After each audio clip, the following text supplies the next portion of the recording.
Alors, tout d'abord, je tiens à remercier mes amis, les membres du bureau de l'ASPO et les responsables du laboratoire AstraZeneca de m'inviter pour vous parler sur la nébulisation de la corticothérapie.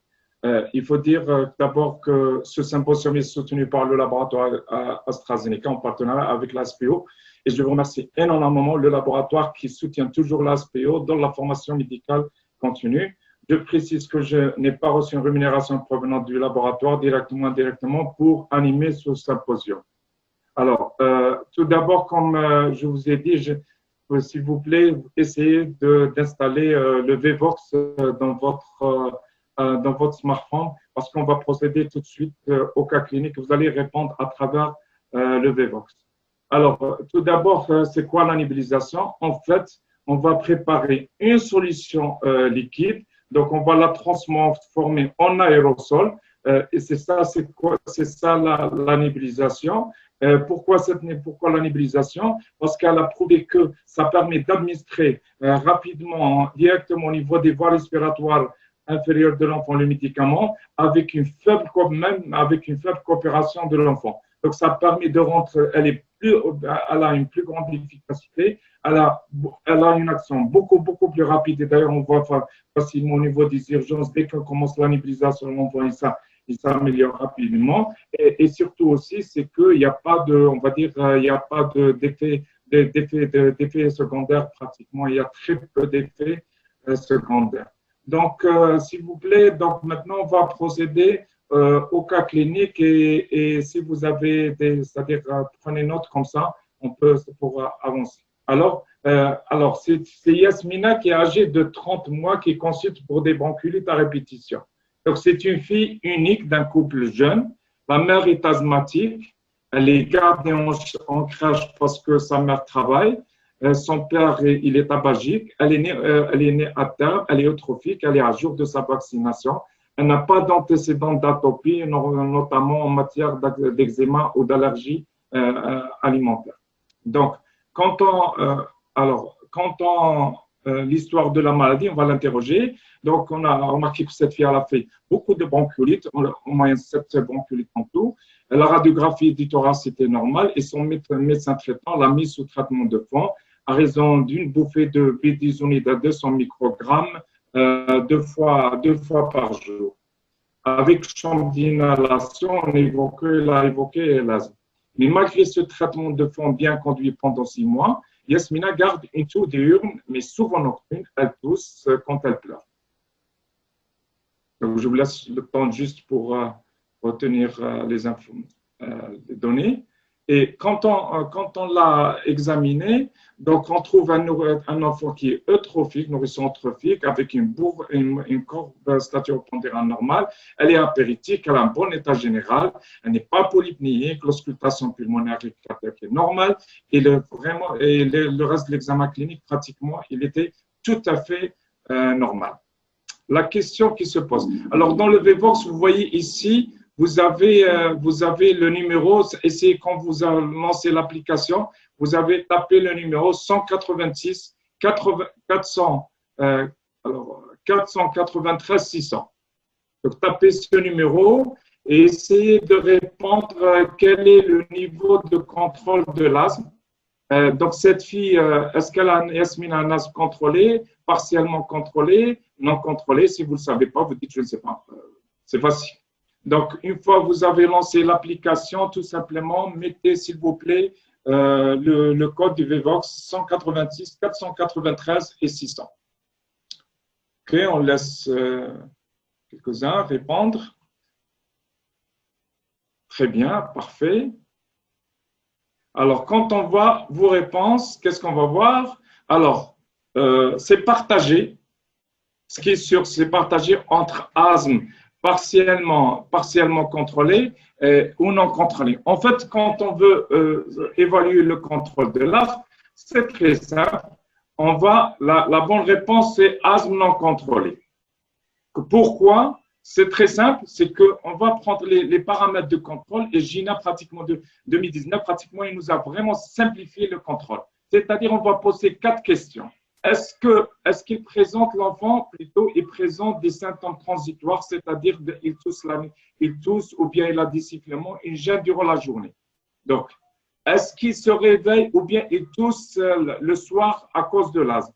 Est-ce qu'il utilise les bronchodilatateurs du salbutamol plus de 2 fois par semaine? Et est-ce que son activité est limitée à cause de son asthme? D'accord? Et s'il y a aucune réponse, oui, c'est non bien contrôlé. S'il y a une ou deux réponses, oui, c'est partiellement contrôlé. Et si la réponse, 3 ou 4 réponses, oui, ça veut dire que c'est un asthme non contrôlé. Donc, quand on voit, par exemple, pour la petite Yasmina, on trouve qu'elle garde une toux D1, donc elle tousse le matin, elle tousse le soir et elle tousse quand elle pleure. Donc, quand on va prendre les paramètres de contrôle, on trouve 1. Donc, on n'a pas de renseignements sur la prise de bronchodilatateur, mais de toute manière, elle a 3 points sur 4 et finalement, c'est un asthme pratiquement non contrôlé. Bien. La question qui se pose maintenant, à votre avis, quels sont les facteurs de risque? Pourquoi cet asthme n'est pas contrôlé chez cette fille? Quels sont les facteurs de risque de non-contrôle de l'asthme? Allez-y, je vous laisse répondre. Est-ce que c'est la mauvaise observance du traitement? Est-ce que c'est la mauvaise technique? Est-ce que c'est le tabac ou la crèche qui fait que cette fille, son asthme n'a pas été contrôlé?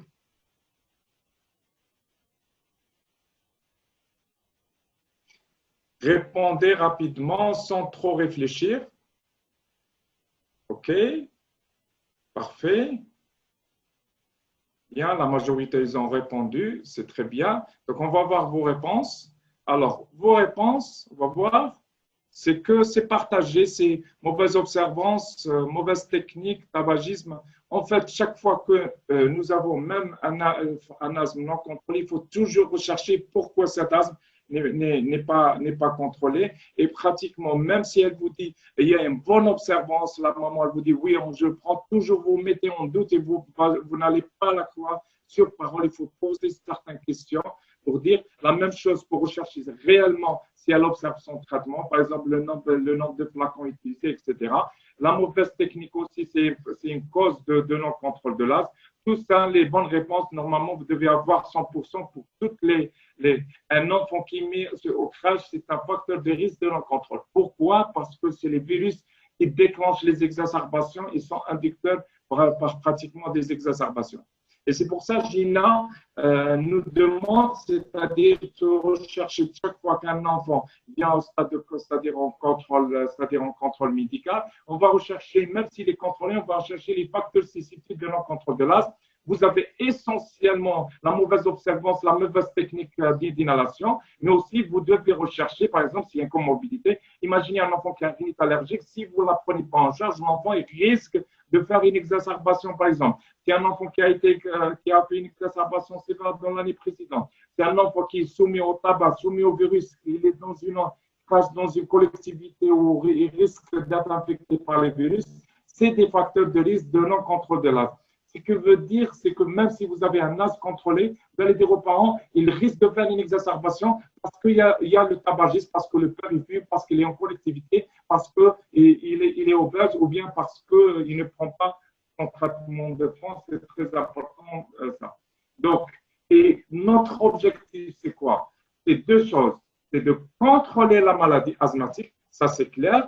Et deuxièmement, c'est-à-dire qu'il n'y ait pas ou très peu de symptômes de une, pas de symptômes, l'enfant ne doit pas tousser la nuit, n'aura aucune limitation d'activité. Et deuxièmement, non seulement on doit contrôler l'asthme, mais en même temps, on doit réduire le risque des exacerbations en agissant sur les facteurs que je viens de citer et en même temps éviter les effets secondaires du traitement en visant une dose minimale efficace. Alors, une question. Quelle attitude adoptez-vous? Alors, l'attitude, est-ce que vous vérifiez la technique d'inhalation, vous rassurez les parents en poursuivant le même traitement ou bien vous ajustez le traitement de vous? Allez-y.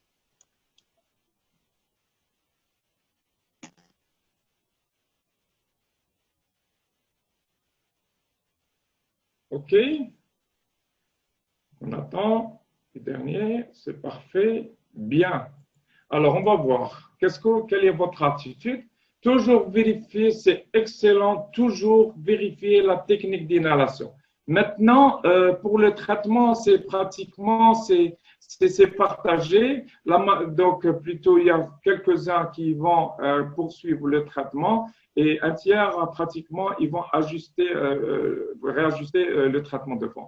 En fait, alors, les bonnes réponses, c'est on vérifie la technique d'inhalation, même si les parents vous disent qu'ils le font correctement, ils vont mieux vérifier pour s'assurer que la technique est bonne. Et en même temps, du moment que son asthme est contrôlé, son asthme il est bien conduit, ça fait 6 mois, il garde un asthme contrôlé, on a tout à fait le droit d'ajuster le traitement. La problématique de la technique d'évaluation, c'est vraiment, ça pose un réel problème pour tout le monde parce que dans les études, ça a montré que pratiquement 2 tiers des enfants ne savent pas utiliser correctement la technique d'inhalation. Essentiellement, même avec champ d'inhalation, il y a 40% d'erreurs. Et ça a été montré même dans les pays qui font les écoles de l'asthme, qui font l'éducation à travers les écoles de l'asthme, ça a été démontré que les patients et les parents, ils oublient après 4-6 semaines. D'où l'importance de faire l'éducation à chaque contrôle médical, vérifier la technique d'inhalation, parce que ça porte préjudice dans le sens où on va avoir une perte de contrôle et le patient n'aura plus, c'est-à-dire confiance en traitement, en disant il n'est pas efficace, alors que ce n'est pas le problème de traitement, mais plutôt le problème de la technique. Et ça, il aura une conséquence économique parce qu'il va changer le traitement, il va revoir d'autres médecins et c'est un coût vraiment qui coûte vraiment des milliards de dollars. Sur le plan thérapeutique, vous savez, les corticoïdes inhalés, c'est le traitement de base dans le traitement de l'asthme. Et on a 2 modalités d'administration, soit en aérosol doseur, bien sûr, avec champ d'inhalation, on a la fluticasone et la budesonide. Et la nébulisation, on a la budesonide. Et dans la corticothérapie, comme vous le savez, c'est très important de définir les doses légères ou fortes. Alors, c'est quoi une dose légère faible ou légère? C'est une dose pratiquement, par exemple, pour le budesonide, c'est 200 microgrammes maximum. Et on sait que le budesonide, c'est une bouffée, c'est 200 microgrammes. Et comme on sait que la budesonide en aérosol doseur, il faut le prendre 2 fois par jour, donc ça limite. Donc, on n'a pas une très grosse manœuvre, puisque si on dépasse les 2 bouffées, on est déjà dans les doses fortes. À l'étranger, ils ont le budesonide. Malheureusement, nous ne disposons pas. Maintenant, la fluticasone, on a une grande manœuvre puisque nous disposons des tons de 100, 125 et 250 mg. Et les doses fortes, c'est plus de 500 microgrammes. Et la budesonide, donc les doses fortes, c'est 0,5 mg. Et les doses fortes, c'est au-delà d'un milligramme. Donc, si on est 0,5 mg 2 fois par jour de budesonide, on est à la limite, donc on n'est pas dans les doses pratiquement fortes. Alors, la question qui se pose, on sait que dans le contrôle de l'asthme, on vise une dose minimale efficace, mais si on est obligé, est-ce qu'il faut augmenter les doses en spray, de corticoïdes en spray, ou bien en aérosol doseur, ou bien faut-il passer à la nébulisation? Quel est le meilleur schéma? Pratiquement, il n'y a pas d'études qui ont comparé ça, une forte dose de corticothérapie sous aérosol doseur versus nébulisation. Maintenant, qu'est-ce qu'on va voir les recommandations internationales en matière de nébulisation. Les Américains, par le Programme national d'éducation et de la prévention de l'asthme, ils préconisent, donc ils proposent la nébulisation des budesonide dès l'âge d'1 an à 3 ans. Et donc, ils peuvent utiliser, les nébulisations budesonide peuvent être utilisées au même titre que l'aérosol doseur, mais à partir de l'âge de 3 ans à 5 ans, ils préconisent la nébulisation et l'utiliser que lorsque le traitement n'a pas été contrôlé par corticothérapie stéroïde par aérosol doseur. Et on peut aller de 0,5 à 5 mg.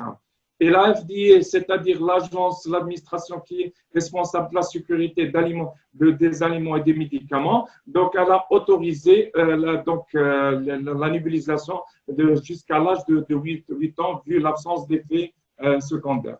Maintenant, en Grande-Bretagne, la British Thoracic Society, donc elle a recommandé d'utiliser la nébulisation de budesonide en cas d'échec des autres systèmes d'inhalation, entre autres la corticothérapie avec champ d'inhalation. Et on n'a émis aucune recommandation chez l'enfant plus de 12 ans. Maintenant, GINA. GINA, c'est un groupe d'experts pratiquement mondiaux qui se sont réunis et qui se réunissent depuis pratiquement 2002 pour actualiser la prise en charge de l'asthme aussi bien chez l'enfant que chez l'adulte. Ils ont préconisé la corticothérapie nébulisation pour les enfants moins de 5 ans. Donc, asthme léger modéré, ils préfèrent la corticothérapie inhalation avec chambre d'inhalation. Et à part l'asthme sévère, ils préconisent la nébulisation. Donc, quand on voit pratiquement GINA, les recommandations GINA, vous voyez que l'asthme léger modéré, on donne des doses faibles, on double les doses faibles quotidiennement, mais dès qu'on passe au palier 4, on n'arrive pas à contrôler l'enfant avec faible dose, en double faible dose quotidienne. Là, avis spécialisé, et là où la corticothérapie par nébulisation trouve pratiquement sa meilleure place. Donc, et c'est aussi l'AMM de l'Algérie. Donc, le médicament a été autorisé dans l'asthme persistant sévère de l'enfant, tout en vous disant, c'est-à-dire en définissant l'asthme sévère, quand c'est un enfant qui a pratiquement des symptômes diurnes, des symptômes nocturnes, il fait plusieurs exacerbations, il fréquente les urgences malgré un traitement classique bien conduit depuis au moins 3 mois. Et aussi, autre chose, il y a une autre AMM aussi, c'est que la nébulisation peut être réservée aux nourrissons lorsque les autres modes d'administration, par exemple, tels que la chambre d'inhalation, est mal adaptée ou l'enfant n'accepte pas, et ça nous arrive dans nos pratiques courantes, où l'enfant, le nourrisson, refuse la chambre d'inhalation, il pleure, et ça, lorsqu'il pleure, les corticoïdes parvoyants, c'est-à-dire ça ne passe pas dans les branches. Donc, il faut l'enfant qui soit calme, il faut pas qu'il soit endormi. Même s'il est endormi, on fait la chambre d'inhalation, ça ne marche pas, il y a un très faible passage. Donc, pour l'enfant qui refuse, on n'arrive pas à contrôler avec chambre d'inhalation, on peut proposer la corticothérapie en nébulisation. Donc, c'est une molécule pratiquement qui existe en boîte. Et donc, c'est des médicaments unidose de 2 millilitres. Et en fonction de dosage, vous avez le 0,5 et 1 mg. On peut diluer avec du sérum salé, comme on peut donner directement versé directement dans le nébuliseur. Ce qui est important, c'est que généralement, la dose, c'est entre 0,5 à 2 mg répartis en 2 fois par jour au départ. C'est un médicament qui est délivré dans les officines. La première prescription, c'est les pédiatres et les pneumologues qui peuvent prescrire, mais les médecins généralistes après, ils peuvent renouveler les ordonnances. Ce qui est important, c'est que quand on prescrit le médicament, il faut prescrire en même temps un nébulizeur pneumatique par ultrasonique. Et les indications, je vous ai déjà dit, c'est l'asthme sévère de l'enfant et en cas d'impossibilité d'utiliser la chambre d'inhalation. Alors, ce qui est important surtout dans l'ordonnance, parce que ce que je vois dans la pratique courante, pour ceux qui prescrivent, ils mettent budesonide, nébulisation, 0,5 boîtes, 0,5 mg, une nébulisation 2 fois par jour et du salbutamol. Là, il y a un petit problème. Il faut savoir que la boîte, si vous faites une nébulisation matin et soir, ça va durer pratiquement, ça va prendre pratiquement combien? Ça va prendre 10 jours. Donc, 10 jours, si vous donnez une boîte, c'est pour 10 jours, ce n'est pas suffisant. Et deuxième remarque, c'est que vous donnez en même temps du salbutamol en spray, et ça, je pense que la meilleure, c'est d'utiliser le même système d'inhalation. C'est-à-dire, vous allez rédiger une ordonnance avec budesonide 0,5 mg, mais QSP, quantité suffisante pour 3 mois. D'accord? Et vous faites une nébulisation matin et soir pendant 3 mois. Et donc, ça va être 9 boîtes. Et ce qui est important aussi, on peut mélanger entre 2 cc budesonide avec 2 cc de sérum salé de sérum physiologique. Et puisqu'on utilise la nébulisation, on va utiliser même la nébulisation en cas de symptômes, en cas d'exacerbation, avec du salbutamol en expliquant la manière d'utiliser. Et surtout aussi, ne pas oublier dans l'ordonnance de prescrire un appareil de nébulisation pneumatique. C'est très important d'expliquer l'ordonnance, d'expliquer le traitement et le maniement de traitement et de l'appareil, parce que ce qui est important, c'est que si vous prescrivez le traitement, l'ordonnance, où vous n'expliquez pas, l'enfant, ça arrive où l'enfant reste son asthme non contrôlé, et l'enfant et les parents ne croient pas aux médicaments. Or, le problème, c'est le problème d'utilisation. Donc, n'hésitez pas à démontrer le maniement du nébulizeur et le traitement aux parents, en leur expliquant bien comme dans vos cabinets ou bien dans vos services.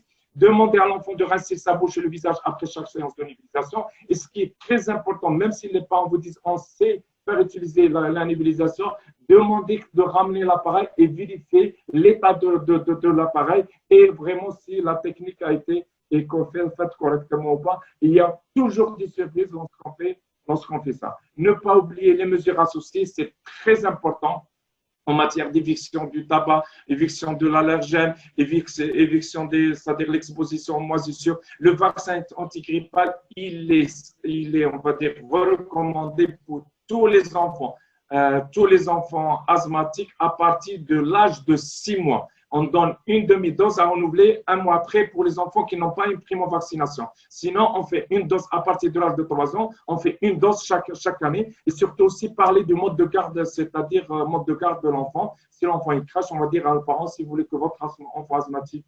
c'est-à-dire pour contrôler son asthme, pour éviter la crache. Sinon, on va essayer mais on ne va pas peut-être espérer avoir un asthme tout à fait bien contrôlé.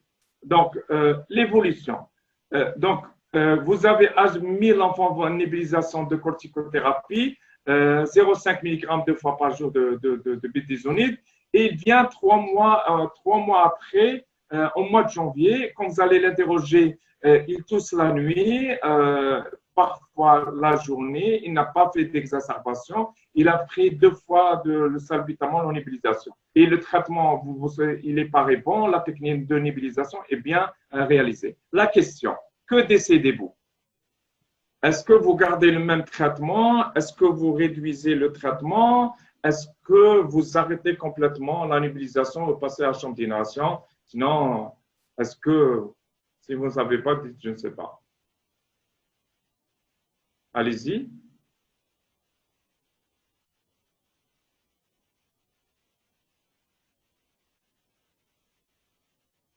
OK.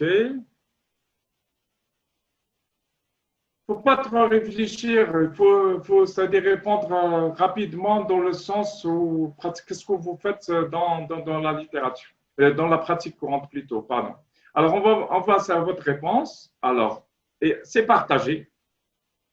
Il y a un tiers qui garde la nébulisation, un tiers qui réduit, un tiers qui passe pratiquement à la chambre d'inhalation. Et vous voyez, le tiers, il y a 10% qui disent je ne sais pas et ça me fait plaisir parce que parfois on ne sait pas et n'hésitez pas à demander des avis et surtout la formation médicale s'impose. Elle est faite pour ça, pour éclairer les gens et les aider à prendre une décision. En fait, la bonne réponse, c'est garder le même traitement. La question, c'est pourquoi? Parce que si vous allez revoir votre cas clinique, qu'est-ce que vous allez, pardon, alors, je dois revenir en arrière plutôt. Alors, essayez de reprendre ce traitement. Non, je dois revenir en arrière, pardon. Oui, c'est ça. Quand vous revoyez cet enfant après 3 mois, vous voyez qu'il n'a pas fait d'exacerbation. Non, qu'est-ce que je suis en train de faire? Oui, je reviens en arrière, pardon. Alors là, oui, quand vous voyez cet enfant, après 3 mois de traitement budesonide, il garde une tour nocturne, il garde une tour diurne, d'accord? Donc, il a un asthme pratiquement 2 sur 4, il a un asthme partiellement contrôlé. Ça, c'est le premier point. Deuxième point, on est au mois de janvier. Lisez bien les données. On est au mois de janvier et il est déconseillé de réduire le traitement, même si l'enfant est contrôlé, en période hivernale. Parce qu'il y a les virus, il y a les facteurs d'exposition. On sait que les exacerbations sont fréquentes pendant l'hiver et c'est pour ça qu'il est conseillé de garder le traitement, c'est-à-dire la même dose durant 3 mois. La question, c'est que vous revoyez l'enfant 3 mois après, c'est-à-dire on est au mois d'avril. Vous voyez que à l'interroger, il n'a pas consulté pour une exacerbation, il n'a pas utilisé du salbutamol, il ne tousse pas, il prend du poids. Et les parents vous demandent est-il possible d'arrêter le traitement devant? Parce qu'il va bien depuis 3 mois. Alors, qu'est-ce que vous allez décider en ce qui concerne le traitement? Vous allez garder le même traitement, vous allez réduire, vous allez arrêter la nébulisation, passer à la corticothérapie ou bien arrêter le traitement de fond.